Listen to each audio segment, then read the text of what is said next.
And what about the security guarantees aspect of that with Ukraine, sir? Well, we'll work that out. We'll help them. Look, we want to save a lot of lives, so we'll do something with that. I think people expect that. We'll help them. Europe will be first in by far, and they want to be first, and they want to see it end. Europe wants to see it end, and it'll end. It'll end all of a sudden. It's going to come together. You watch. Yeah, did you want something? Right here. Yeah, behind you, please. Yes. Yes, sir. You haven't been shy about taking bold, decisive, offensive action to protect American values. Strikes in Iran, the strikes this past Tuesday on the positively ID'd Tren de Aragua narco-terrorists. Is that going to be a critical function of the Department of War moving forward? It depends on the individual instance, you know. We don't want drugs coming in from Venezuela or anybody else or any place else, and we'll be tough on that.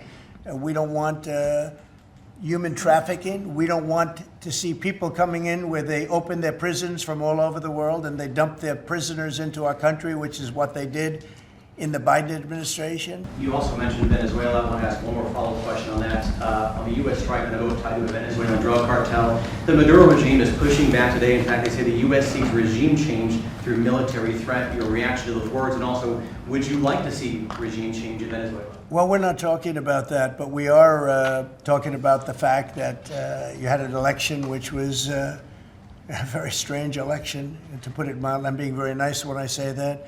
I can only say that billions of dollars of drugs are pouring into our country from Venezuela. The prisons of Venezuela have been opened up to our country. They've taken their prisoners, the worst prisoners, murderers, Tren de Aragua. The worst prisoners that you can ever imagine are now happily living in the United States of America. Now, many of them we've gotten out. And when I see boats coming in, like loaded up the other day with all sorts of drugs, probably fentanyl mostly, but all sorts of drugs, and we're going to take them out. And if people want to have fun going on the high seas or the low seas, they're going to be in trouble. I will tell you, boat traffic is substantially down in the area that happened. They called it the runway. It's a runway to the United States. And boat traffic is very substantially down on the runway. You can imagine why. I think anybody that saw that is going to say, I'll take a pass. What happens if Venezuela flies jets over U.S. naval vessels again? Well, I would say they're going to be in trouble. We'll let them know about that. We heard that happen, but it wasn't really over, not like they described. But I would say, General, if they do that, you have a choice of doing anything you want, okay? If they fly in a dangerous position, I would say that you can, you or your captains can make the decision as to what they want to do, all right? Sure. Sir, How close did they get, we have Mr. one more. President? You said they didn't go over. Say it? How close did they get? You said the planes did not Well, I go don't want to over. talk about that, but if they do put us in a dangerous position, they'll be shut down. Thank you very much, everybody. On the Hyundai incident in Georgia with the arrest of some workers, construction workers at the plant, have you heard any feedback from Hyundai? I just heard about that a little while before the news conference, and I would say that they were illegal aliens, and ICE was just doing its job. But I know nothing about the instance. It happened a little while ago.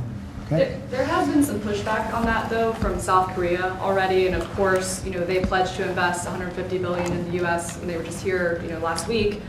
Are you concerned? Well, and at they all? have the right to sell cars and things in our country. It's Yeah. not like a one-sided deal. Are you concerned at all about, your immigration agenda potentially clashing with these economic goals?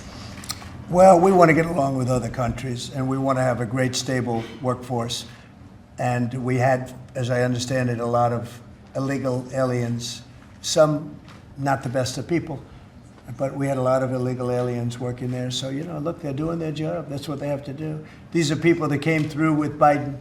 They came through illegally. They came into our country, so we have to do our job. Mr. President. The now